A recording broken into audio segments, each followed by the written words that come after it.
gracias por estar acá. Espero que todos entiendan muy bien el argentino. El español del sur, muy al sur. Muy bien. Pero bueno, y ahora los fantasmas. Me encanta, yo creo que esta ciudad tiene fantasmas interesantes, así que ellos también nos escucharán y nos acompañarán. La literatura tiene eso. Sí, bueno, al final de nuestro año académico viene lo mejor, es la cumbre de nuestros acontecimientos públicos de este año académico y tengo el enorme placer de poder saludar entre nosotros a Luisa Valenzuela. Yo creo que todos estamos muy agradecidos por tu llegada y honrados enormemente. Luisa Valenzuela lleva publicados más de 30 libros, novelas, cuentos, minicuentos, ensayos. Es una de las más importantes escritoras latinoamericanas contemporáneas. Publica textos literarios desde los años 60 del siglo pasado y en todo este tiempo es luchadora persistente contra la dictadura argentina, pero también contra cualquier tipo de violencia y cualquier tipo de abuso del poder. Ha sido traducida a más de 15 idiomas y figura en innumerables antologías internacionales. Recibió importantes premios nacionales e internacionales. Uno va a venir solo, vamos a callar todavía la noticia. Es también la fundadora del Centro PEN Argentina. En su sitio oficial podemos leer esta cita de Julio Cortázar: los mejores escritores argentinos trabajan en la búsqueda y muchas veces el hallazgo de un difícil equilibrio del que siempre ha surgido la gran literatura. Luisa me parece un acabado ejemplo de lo que afirmo. Cortázar y Borges visitaban la casa de Luisa Valenzuela y entonces ella ha crecido con la literatura, con los grandes nombres de la literatura, no solo de la literatura argentina, de la literatura mundial. Y hoy la clase tiene el título El camino de la ficción. Así que nada más, te dejo la palabra. Solo quisiera citar de este libro tuyo que me regalaste ayer para mi cumpleaños, El chiste de Dios. Las palabras introductorias son las siguientes: ¿de dónde vienen las historias? Me he estado preguntando. ¿De dónde emerge esa experiencia casi mágica de largarse a anotar lo desconocido como respondiendo a un dictado? ¿Y dictado de quién? ¿Desde dónde? Nos vas a contar. Gracias. Muchísimas gracias, Branca, muchísimas gracias, Maya. Me encanta esta gente, estos hispanistas extraordinarios que tienen ustedes acá. Cecilia Pérez, que vino especialmente de Trieste. Gracias a la Universidad de Ljubljana. ¿Me oyen bien allá atrás? Sí. Bueno, me alegro, porque me voy a meter en esta camisa de 11 varas, para decirlo entre nosotros, un lío. Porque no les voy a dar una conferencia, justamente es la indagación esta que acaba de señalar Branca, que me sigue persiguiendo, de dónde vienen las historias. De escritores y escritoras como yo, que escribimos sin mapa, sin un plan previo. Yo no me siento y tengo esta novela en la cabeza y digo voy a escribir este tema. El tema viene solo. Por ahí por una frase que oigo, que se me ocurre, que nace de la idea, alguna anécdota que quizá me contaron y que puedo transformar en otra cosa, que puedo meterme a indagar en lo desconocido. Hay una frase de Grace Paley que le decía a sus alumnos, esta estupenda cuentista norteamericana fallecida hace unos años, Grace Paley les decía, escriban lo que no saben sobre lo que saben. No es cuestión de ir hacia lo que uno ya sabe, es cuestión de ir a lo desconocido. Y en ese camino, que es ese camino, mi camino de la ficción, es donde se van descubriendo cosas o no. O todo tiene que ir al canasto de papeles porque no avanza desde el interior de aquello que ha sido, que ha empezado a emerger sin que lo busquemos demasiado.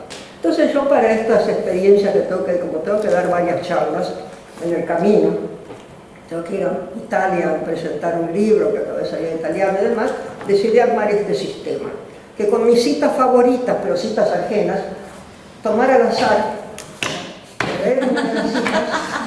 así que ustedes están acá ya involucrados en una historia que va a suceder. El azar va a entrar, que es un elemento valiosísimo que debemos permitir en la vida. Y para hacer un paréntesis antes de empezar con esto, pienso, por ejemplo, en el hecho de perder las cosas. Yo tiendo mucho a perder objetos, no sé, que los anteojos, pero pierdo el celular. Y en la búsqueda de eso que uno ha perdido encuentra otras cosas. Que había perdido pero había olvidado, no sabía que había perdido, no sabía que lo necesitaba. Y ahí están esperándonos, a la vuelta de esa otra búsqueda. Es ese momento de hallazgo de algo, en este caso algo concreto, sencillo, pero en el caso de las ideas, se convierte en algo, en materia de ficción, naturalmente. Estamos escribiendo un ensayo, no aconsejo demasiado de esto, más allá de seguir una pauta establecida o un artículo periodístico, pero en la ficción, sí, para mí es imprescindible este camino. Estuve escuchando hace poco una conferencia, un taller que dictó un eminente escritor argentino, más joven que yo, bueno, todo el mundo es más joven que yo hoy en día, hablando de cómo las estrategias, he escrito varias novelas policiales, las estrategias que se aprenden de otros autores y las resoluciones de problemas que uno aprende y ese tipo de cosas, es siniestro. Yo no sabré jamás escribir una novela así porque no aprendo nada. Aprendo y he aprendido intuitivamente y conscientemente. Es una cuestión de muchas lecturas y esas lecturas se olvidan, se van digiriendo, se van formando parte de nuestro ser, de nuestra mentalidad y van a aflorar en encuentros casuales, como los surrealistas decían del encuentro del paraguas, y creo que era la máquina de escribir sobre la mesa de vivisección, esos encuentros fortuitos que hacen hacen la verdadera creación, desde mi punto de vista. Y justamente acá apareció alguien que yo admiro mucho, que es Edmond Javers. Edmond Javers es un escritor, era un escritor egipcio, judío egipcio, que tuvo que huir de Egipto, llegó a Francia, y escribió un libro absolutamente maravilloso, que es el libro de las preguntas. Y en este libro, dice, lo voy a citar de memoria porque no lo tengo acá anotado, que todos sus diálogos son preguntas. Lo que uno hace es cuestionar, es preguntar, pero en muchas de las preguntas ya viene implícita la respuesta. Pero no es cuestión de dar respuestas en la literatura, no es cuestión de encontrar una respuesta, de encontrar un dogma, de encontrar con esto es así, no es de tal manera. Es abrir el espacio para que se dé lo otro, que se dé la conversación con el otro. Entonces esta es la cita, la primera cita con la que voy a largar.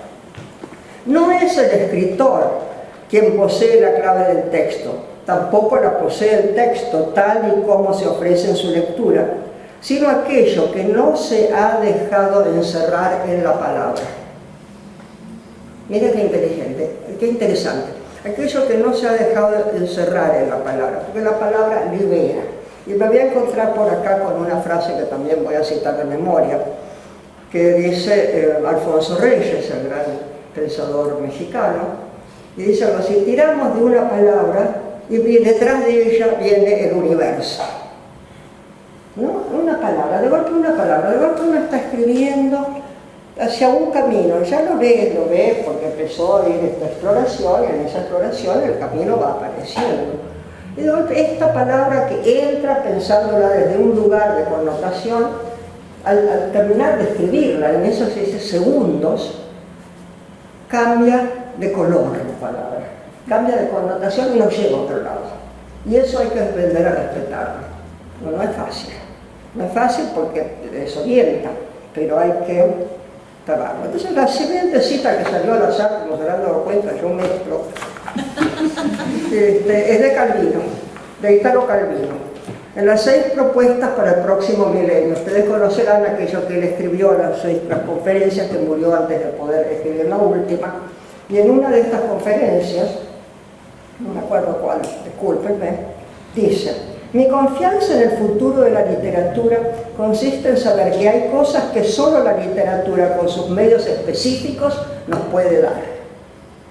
No estamos hablando de ensayos, no estamos hablando de ideas, no estamos hablando de dogmas, está hablando de la literatura, lo que solo la literatura puede dar. En el año 2017 me invitaron a dar una conferencia, a inaugurar la Feria del Libro de Buenos Aires.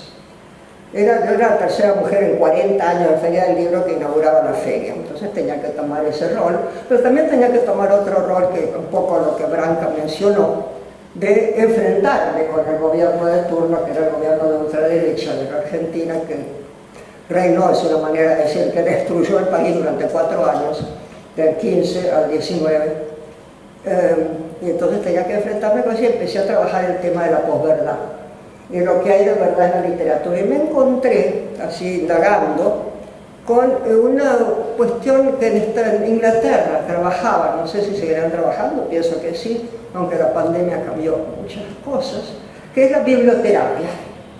Y la biblioterapia, uno va a un terapeuta, los argentinos sabemos mucho de eso, entonces, pero este terapeuta no es un psicoanalista que va a ser ortodoxo, lacaniano o cualquiera de estos, es un terapeuta de libros, con libros. Y entonces lo que te va a recomendar el terapeuta para curar tu problema, tu complejo, lo que fuere, son novelas. De la gran literatura, la alta literatura, no cualquier novela, pero buenas novelas. Pero son novelas que te van a guiar hacia la mejoría, hacia la curación.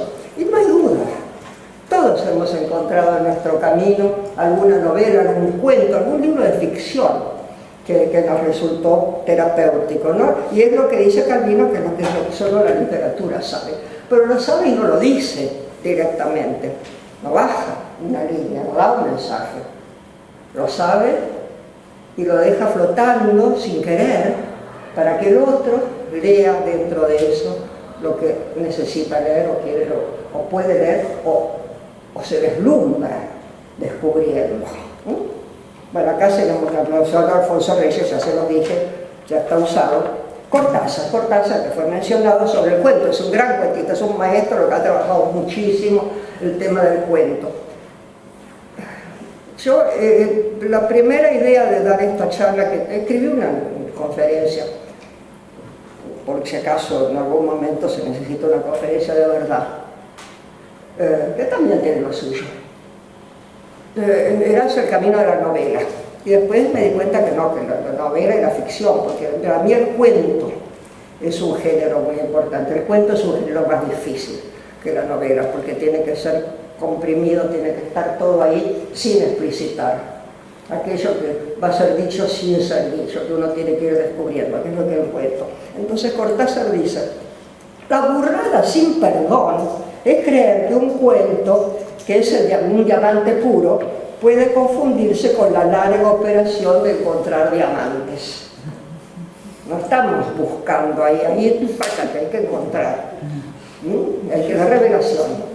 Es un poco la iluminación de Benjamin, de Walter Benjamin, la epifanía de Joyce. Es ese momento.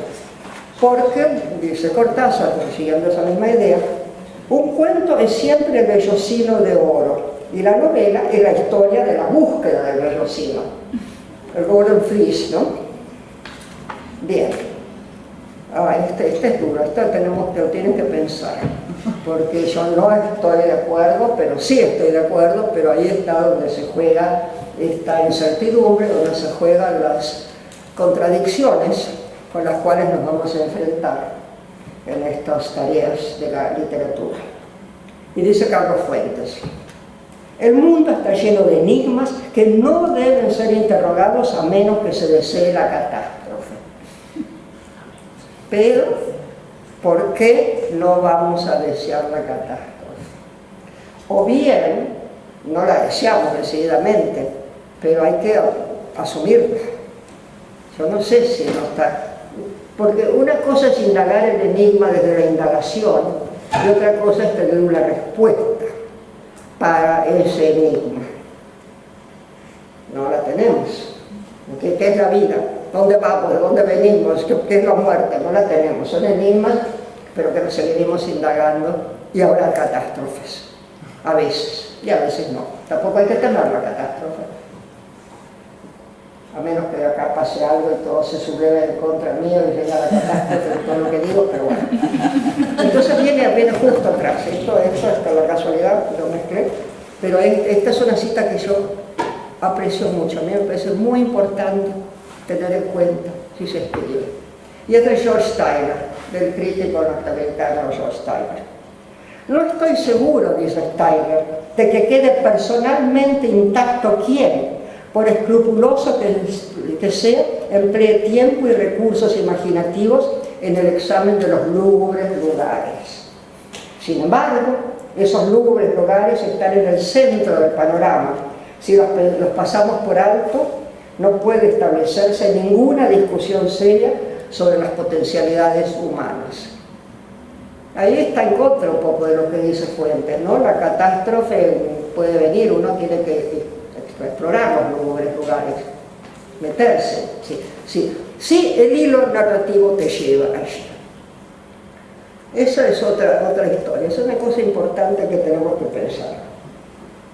Se empieza desde esta manera de abordar la escritura, que es la que tengo yo, sin mapas, ¿no? Cuando intenté hacer una cosa con mapas, tenía una novela y se me ocurrió todo perfecto, usando una experiencia importante, política importante de los asilados en la Embajada de México y todo, y entonces inventé toda una historia romántica, todo para poder contarla, y dije, voy a ser una escritora seria y voy a armar, como dicen muchos, capítulo por capítulo que voy a contar, capítulo por capítulo.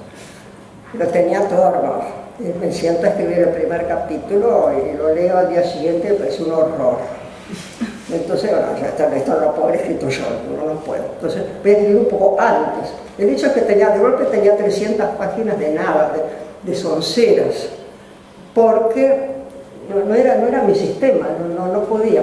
Entonces, eso mismo, toda esa cosa que tenía, toda esta historia tan armada en la cabeza, se redujo a un cuento largo que se llama Cuarta Versión.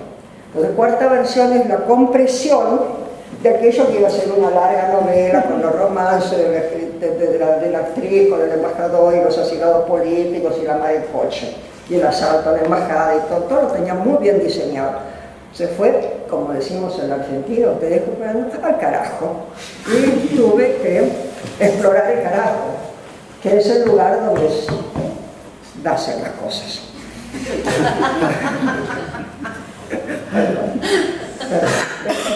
De alguna extraña manera. Tuve que explorar aquello que no sabía. Entró un mensajero, y qué es este mensajero, y qué va pasando, y este cuento se va hacia otro lado. Por suerte. Porque también, volviendo a lo anterior, una cosa es la voluntad que uno tiene para contar algo, lo que uno quiere decir, lo que se podría llamar, ya que a mí me parece una mala palabra, pero no la es, que es el mensaje. Está el mensaje. Y el mensaje nos lleva a desastre, porque nos lleva a una cosa impuesta. No nos lleva hacia lo desconocido, que es lo que queremos en el fondo, porque va a tener mucha más coherencia.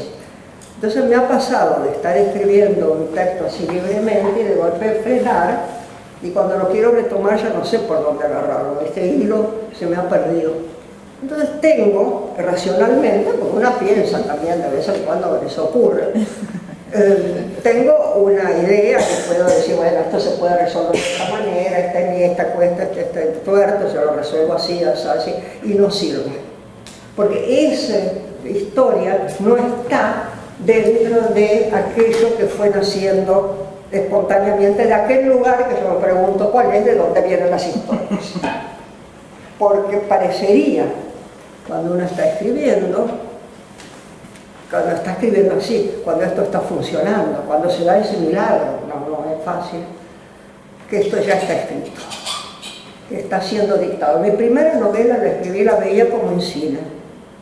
Tenía 21 años, un bebé, dormía la siesta, yo veía este cine y escribía esta historia, que se llama Hay que sonreír, sigue dando vueltas la novela por el mundo.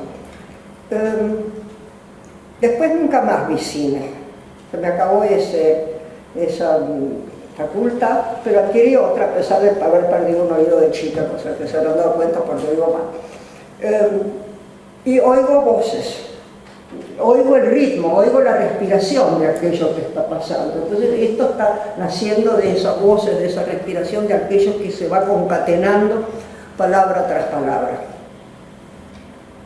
Y de golpe se interrumpe.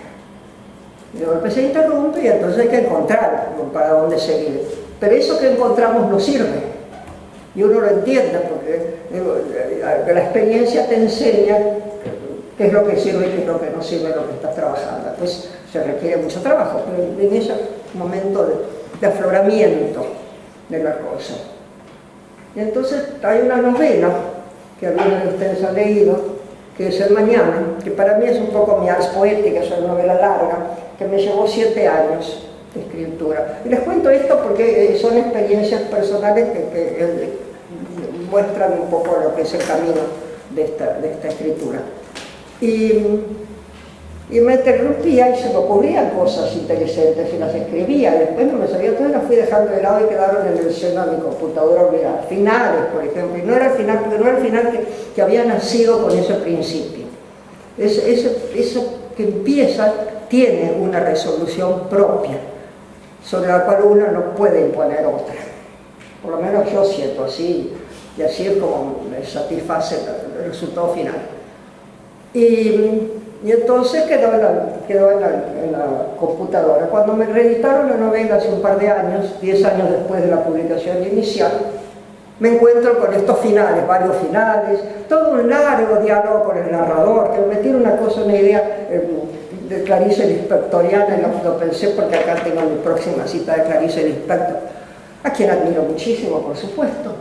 Se me ocurrió esta idea de la Clarice Lispectoriana, de un narrador que habla sobre la novela, que qué sé yo qué, que recibe órdenes de la zona, muy compleja historia, muy bonita, que no me sirvió de nada. ¡Puf! Se fue. Me la encuentro por casualidad y entonces se publicó junto con la novela un pequeño librito, así un opúsculo que se llama Carta de Navegación del Mañana, que es un barco. Entonces la carta de navegación cuenta todo eso, pero cuenta todas esas cosas abandonadas, que están bien, no están mal literariamente, son, lo siento, bien, pero no son eficaces, que es lo que uno busca en la eficacia de lo que está escribiendo. Entonces Clarice Lispector, a quien mencioné, no sé si ustedes la han leído, si ustedes la han visto en clase, vale mucho la pena leerla. Me dicen cuando termina esto, que puede ser eterno. Clarice Lispector, En un soplo de vida, que es un libro que ella estaba muy enferma ya con un cáncer avanzado, iba escribiendo y que papeles sueltos los iba escribiendo, y su amiga después lo compiló y los publicaron muchos años después de su muerte. Pero este libro es extraordinario porque es una historia, pero además es la reflexión sobre esa historia. Estos escritores que reflexionan sobre esto que les estoy contando, lo que es la sorpresa de aquello que uno va encontrando sin querer. Entonces, en un soplo de vida, Clarice Lispector dice: tengo miedo de escribir, es tan peligroso. Quien lo ha intentado lo sabe. Peligro de hurgar en lo que está oculto, pues el mundo no está en la superficie, está oculto en sus raíces sumergidas en las profundidades del mar. Para escribir, tengo que instalarme en el vacío. Es un vacío donde existo intuitivamente, pero es un vacío terriblemente peligroso. De él extraigo sangre. Divina esta cita. Es una cita que ha sido muy repetida, que dice, ese vacío del cual se extrae sangre. Entonces esto está un poco en contra de la cosa fuentiana, de decir, bueno, no explorar los misterios porque no pueden ser la catástrofe, pero justamente es ahí donde Clarice se instala y explora. Este es el salteo. Aparece Goethe. Y Goethe dice, volviendo a lo mismo, pues claro, la cita la elegí yo, no es alternativo, ¿no? Pero va hilándose, va concatenándose por azar. Goethe dijo, atrévete a abrir las puertas frente a las cuales todos prefieren pasar de largo.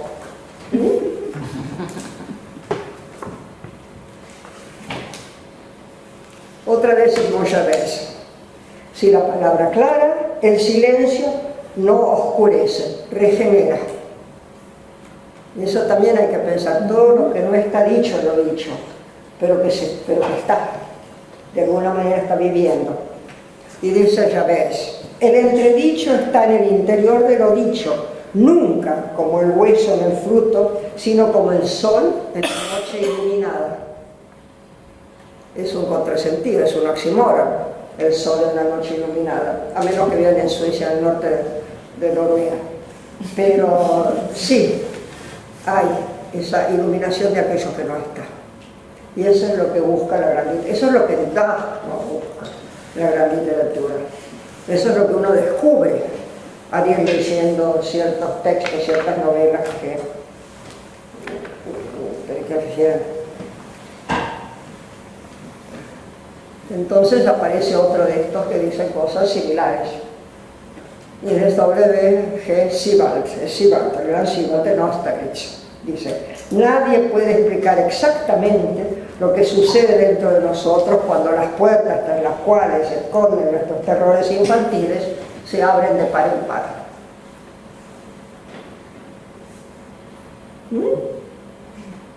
Los terrores infantiles, no el cuento infantil. No la autobiografía, no lo que vamos a escribir de lo que ya sabemos de nuestra vida, que plomo, digo yo, por ahí divertidizo. Esa gente dice, yo tengo una novela porque te voy a contar mi vida tan interesante. Quizás sí era interesante, pero hay que encontrar lo que no está, lo que no hablan del terror infantil, por ejemplo.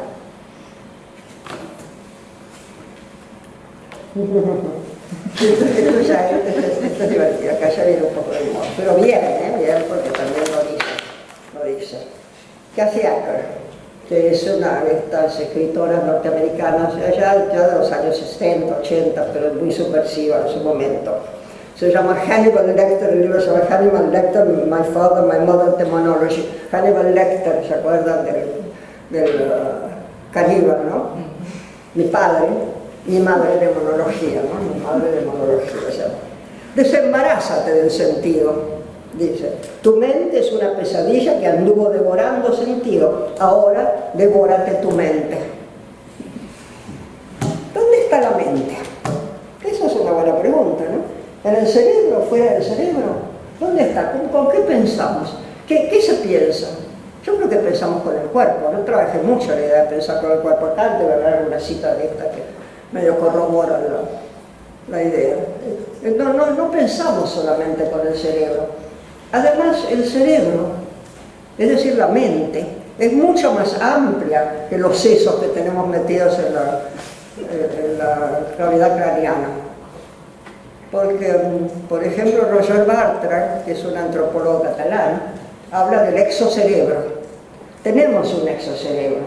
Todo lo que somos nosotros, nuestra vida, nuestra vivencia, más todo lo que nos rodea. Más toda la cultura, más la cultura universal, aquello que absorbemos sin querer, queriendo, que está presente, que entra, que sale y que está en nosotros. Entonces, ¿qué escribe? La mente, el cerebro, el exocerebro, el inconsciente, la conciencia unificada de la que habla David Bohm, ¿cómo entra la microfísica en toda esta cuestión? ¿Por qué hay tantas historias? Porque hay historias que aparecen y que uno empieza a escribir que no sabe. Después hago esta recomendación, que no sabe dónde salen.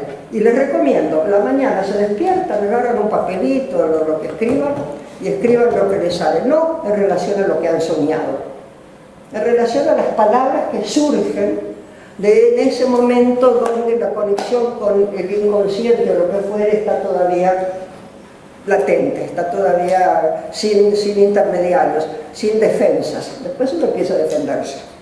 No se defiendan. No, hay que defenderse. Hay que defenderse de otra manera, evidentemente. Pero ese mundo que está ahí para ser pescado, es donde uno va a tener las premoniciones.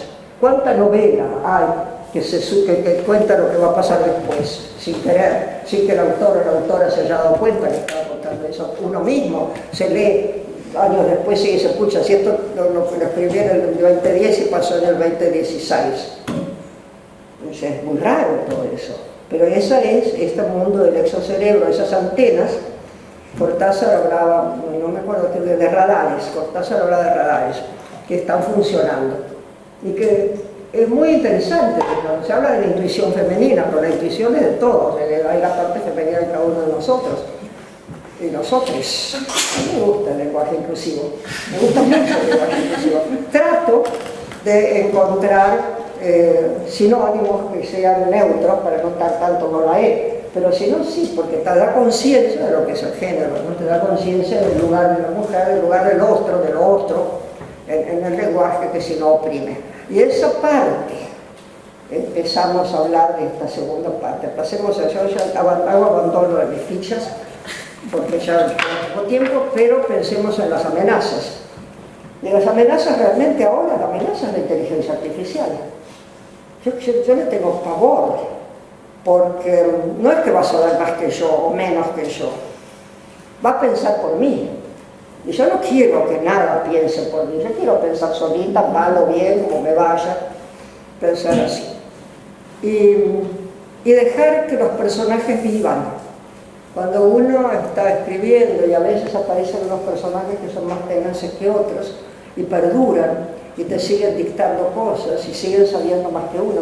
Qué interesantes son los personajes de las novelas, los personajes que surgen de esa manera. Todo este temor a aquello que va a hacer pensar, que nos va a hacer pensar. Pensemos en todas esas campañas de odio, en todo ese odio que circula por nuestra sociedad. No sé, acá todo parece muy plácido, por lo menos a simple vista. Yo me siento en un cuento de hadas, paseándome por Ljubljana, en la parte esa tan preciosa, los tres puentes y toda esa parte antigua, divina y plácida y limpísima y bellísima, y el mundo se está viniendo abajo. Entonces no deja de ser un solaz, pero estamos en esta contradicción. Y todo empezó en una... me vivo peleando con esto, ¿no? Porque empecé peleándome con la posverdad. La cosa, ¿qué es eso de la posverdad? ¿Cómo funcionaba eso de la posverdad? O sea, cuando se le decía cualquier cosa y era posverdad, podía transformarse. El tema de la verdad es muy delicado, es muy difícil, nadie es dueño de la verdad. Pero yo creo en la sinceridad. Y acá lo que está agredido es la sinceridad. Se dice lo que conviene, lo que para manipular al otro. Entonces empieza todo, eso mucho antes, pero hay una conciencia en el momento que aparecen los de Cambridge Analytica. No sé si ustedes recuerdan, en los años 14, 15, que Trump gana gracias a Cambridge Analytica, gana más que la Argentina gracias a Cambridge Analytica, porque van estos, y este sistema lo que hacía tenía unos algoritmos que sopesaban las creencias de la gente, los gustos, las cosas, y les tiraban los mensajes con el lenguaje, ojo con la palabra, ¿no? Porque ahí está el truco, que le era favorable. Uno tiende a creer aquello que le habla en su propio lenguaje, que le dice, le confirma, le reafirma ideas anteriores, no se cuestiona. Están matando poco a poco nuestra posibilidad de cuestionar, de enfrentarnos a aquello que nos parece sincero, nos parece real, porque nos van metiendo en la cabeza cosas así, por eso logran que gane la extrema derecha situaciones así en distintas partes del mundo. Bueno, Cambridge Analytica fue denunciada con su sistema que se llamaba Ocean, en fin, no tengo ganas de entrar en explicaciones, pueden investigarlo, pero pasamos de Cambridge Analytica, pasamos de la posverdad a la fake news, a las falsas noticias que circulan de su gusto, que le van envenenando la cabeza a todo el mundo, y ahora llega nuestra amiga la IA. Y nuestra amiga la IA también, cada vez va a pensar mejor que nosotros, tiene toda la información del mundo a mano para elaborar sus tejemanejes. Entonces, en un momento dado, esto ya hace un tiempo, yo propuse que les propongo a ustedes también que recuerden un viejo libro que quizá no han leído, que quizá no, ya ni siquiera lo encuentren, que es La guerra de las salamandras de Karel Čapek, un checo, como su nombre indica. La guerra de las salamandras son estos animalitos amorosos que la gente tiene como mascotas y las cuida mucho y son divinos salamandras, y las salamandras crecen, porque cada vez más inteligentes, absorben inteligencia y se devoran al mundo, ¿no? Bueno, nos va a pasar lo mismo con los algoritmos. Qué simpáticos los algoritmos, que andan esto, lo otro, más allá, no van a morfar, para decirlo en Argentina. Entonces yo propongo que escriban ustedes, entre todos, guerra a los algoritmos. Pero los algoritmos de la computadora, porque yo creo que por ahí hay algoritmos en el cerebro de cada uno. Y entonces ahí era la pregunta de dónde vienen las historias, y con esto cierro para no aburrirnos más. Por ahí hay una idea que hay las conexiones de las dendritas que se conectan de distintas maneras para asociar las cosas inasociables, porque lo interesante de la creación es que una vez compara y asocia lo inasociable que tiene una unidad, que configura una lógica. Entonces esos son como algoritmos cerebrales propios en cada uno de nosotros. Esos sí, alimentémoslos en todo lo posible. Pero los que están acá metidos en estos aparatos, por favor. Bueno, sin más, cualquier cosa se contesta preguntas que alguien me retransmitirá porque yo no las oigo. Muchas gracias.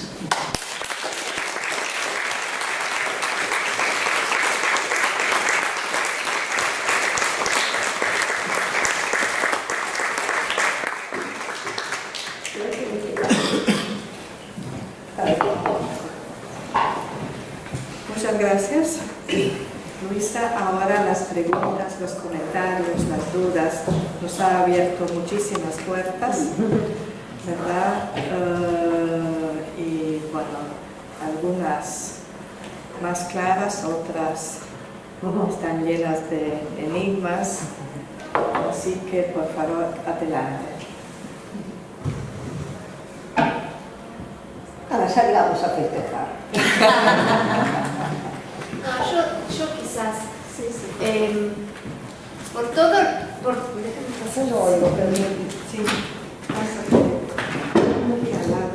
gracias, Cecilia. Es una inquietud mía, una curiosidad mía, ¿no? He escuchado muchas veces decir que toda literatura es autobiográfica.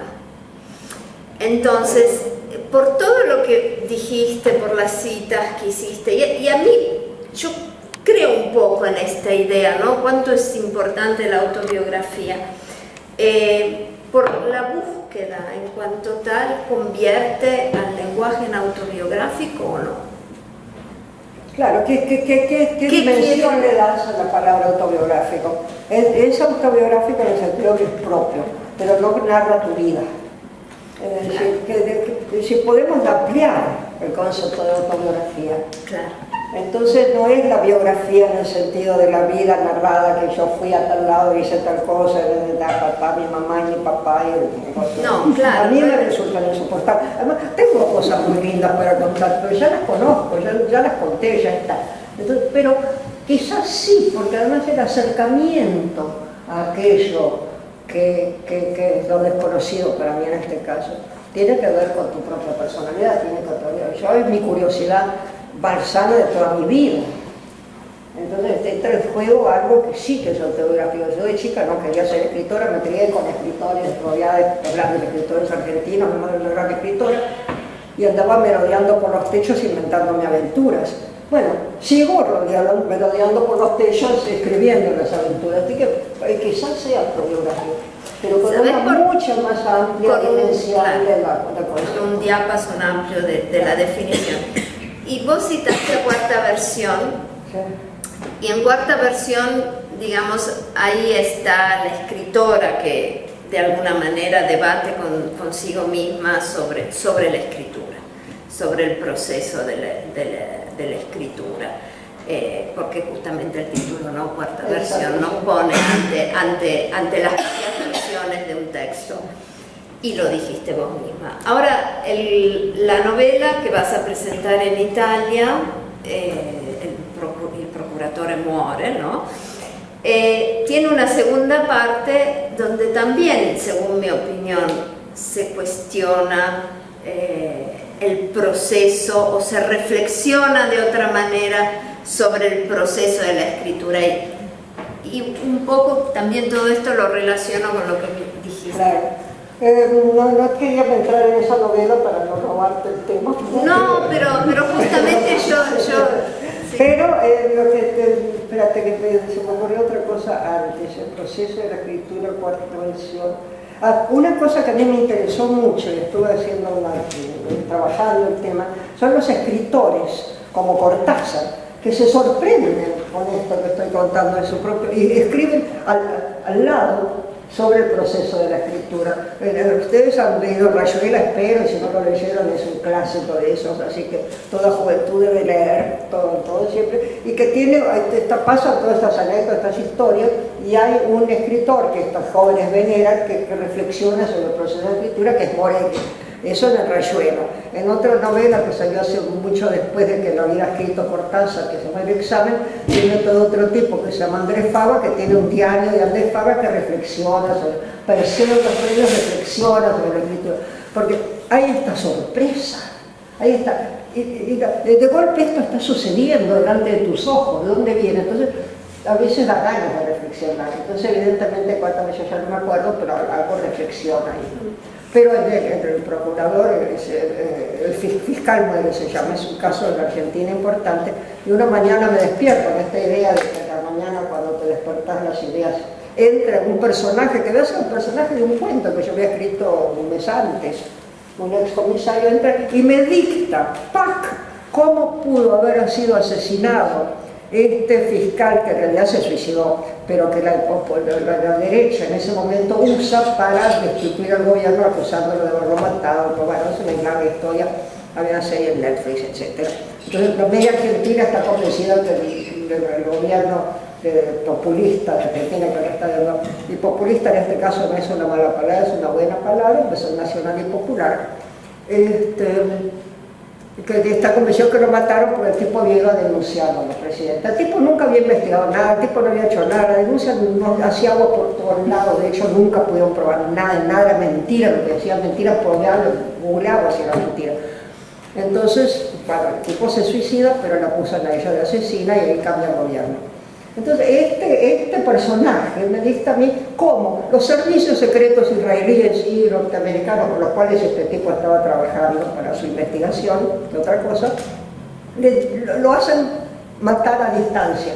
Y tengo una solución maravillosa, pero es maravillosa, este personaje me lo explica minuciosamente. Entonces yo le mando a mis amigos desde ese día, a la tarde, digo, bueno, hoy me siento Macedonio Fernández. Macedonio Fernández era un escritor rarísimo argentino, que es más lo que contaba Borges, las anécdotas de él que lo escribía, y él decía que él escribía 3 novelas antes del almuerzo. Entonces yo dije, hoy me siento Macedonio, escribí una novela antes del almuerzo, porque anoté esto, y resolví el caso Nisman.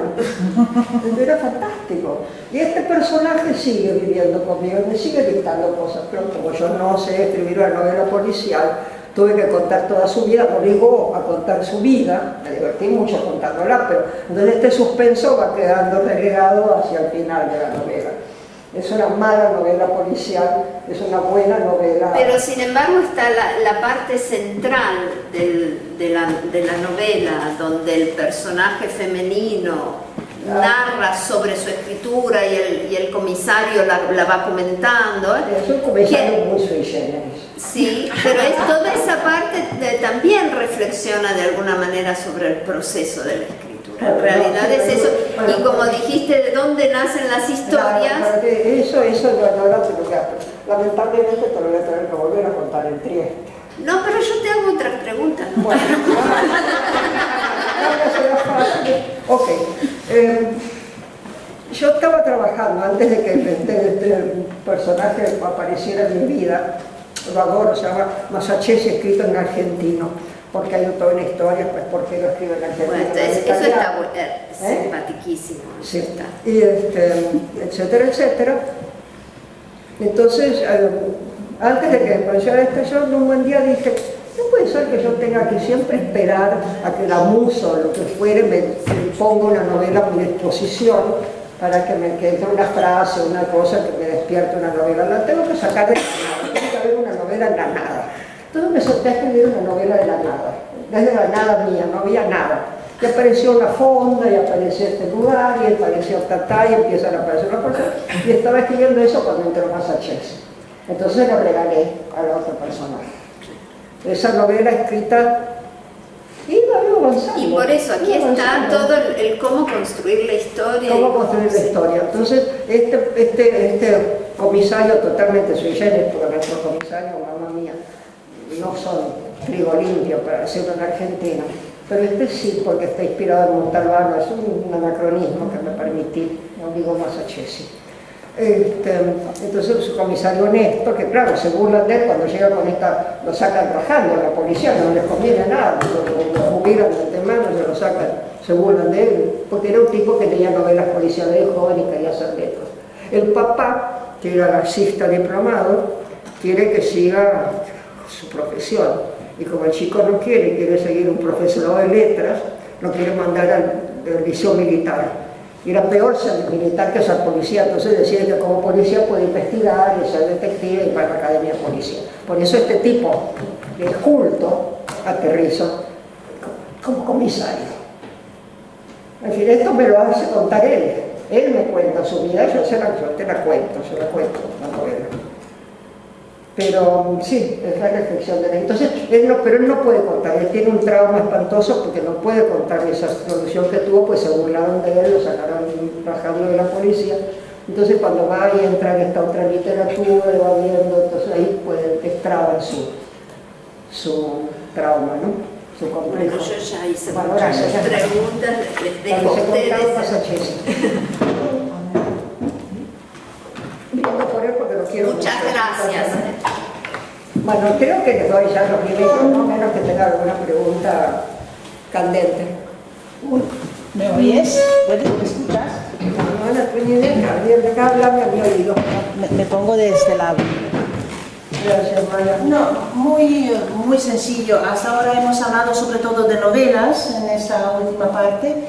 Quizás solo el lugar que ocupan los microrelatos, ¿vale?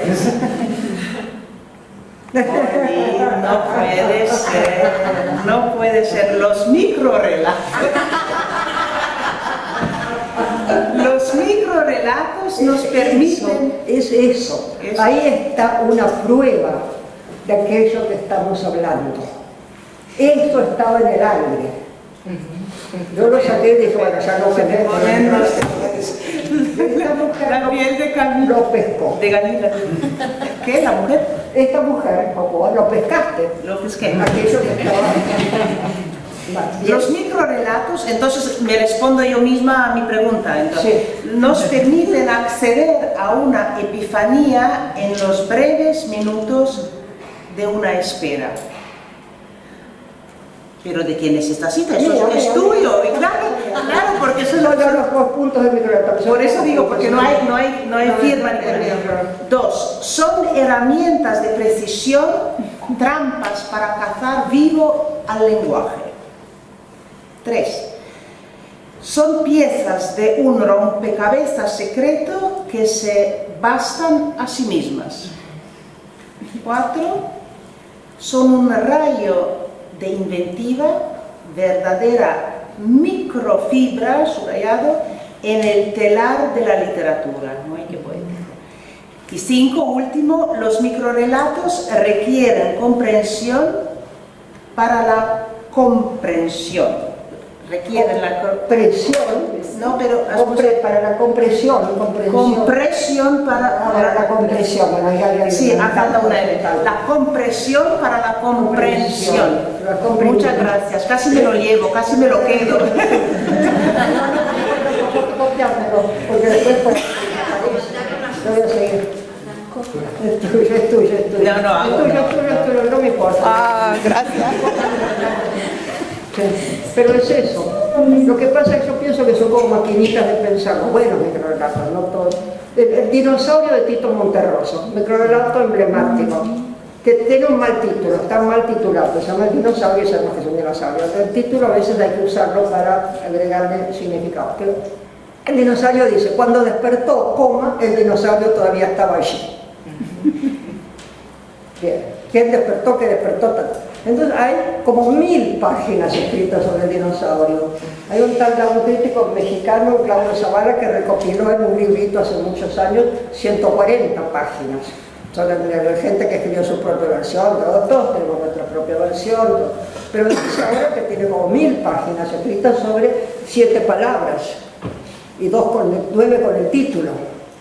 Porque lo que te hace pensar, que sigue con uno, ¿no? Hay microrelatos que siguen con uno, es fantástico, los buenos.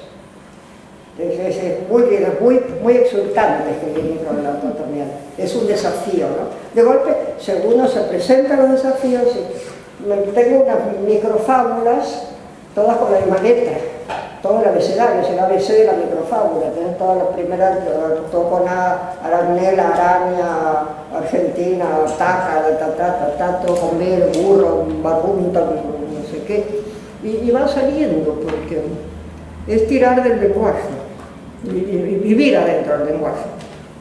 Lo que uno también percibe, yo lo percibo por lo menos, es que vivo dentro del lenguaje. Entonces cuando no escribo por mucho tiempo me siento muy mal, porque yo no sé hablar.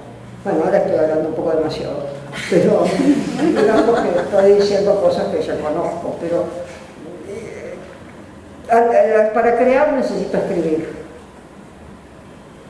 Igual que asocio dos cosas, puedo decir algunas cosas medianamente lúcidas, pero para llegar a algo así, es el hecho de escribir algo así, que se escribía más ahora ya no, desgraciadamente, pero es eso. Y el microrelato son estas iluminaciones instantáneas, chacha.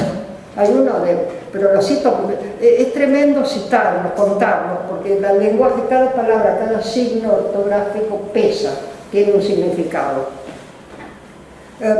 Mi microrelato, uno de los de Monterroso, dice cuando la coma del célebre microrelato, que es cuando despertó coma, el dinosaurio todavía estaba allí, cuando la coma del célebre microrelato despertó, se dio a la fuga, pero se encontró a los pocos pasos con una barrera infranqueable, el punto final.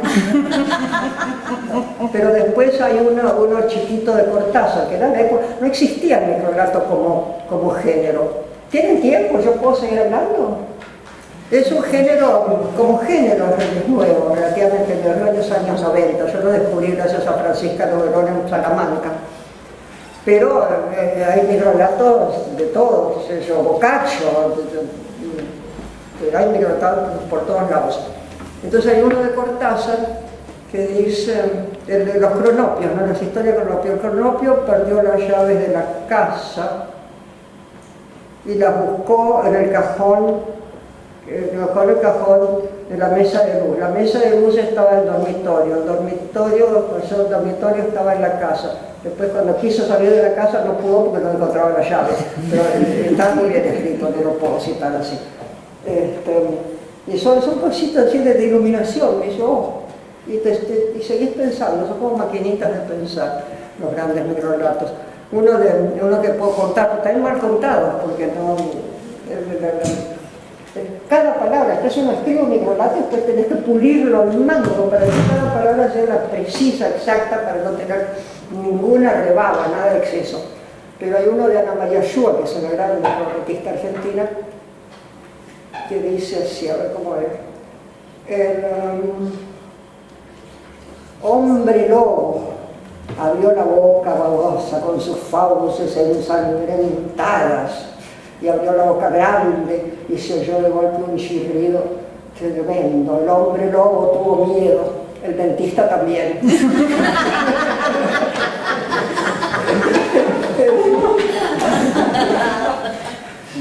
Bueno, eso es el toque de humor, ¿no? Muy bien. A alguien se le ocurra algo, yo abrí una ficha a ver si a alguien se le ocurre, no, esto ya la leí. A alguien se le ocurre preguntarlo que pueda estar acá. A ver quién pesca.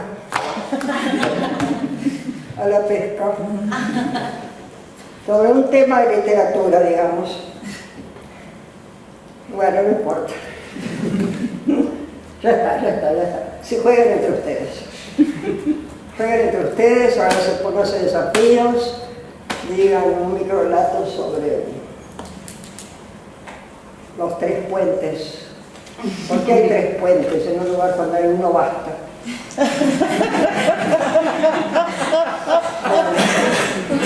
¿Qué son los puentes? ¿A dónde llegan?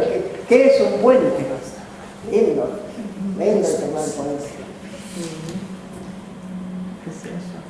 Bueno, Te tomás un puente y llegas a otro lado. Entonces, hay 3 puentes y cada uno te va a decir, estas puentes que van teóricamente al mismo lugar, pero no. Te llevan a otra dimensión. ¿Qué pasa con los mundos de distintas dimensiones? Bueno, adelante.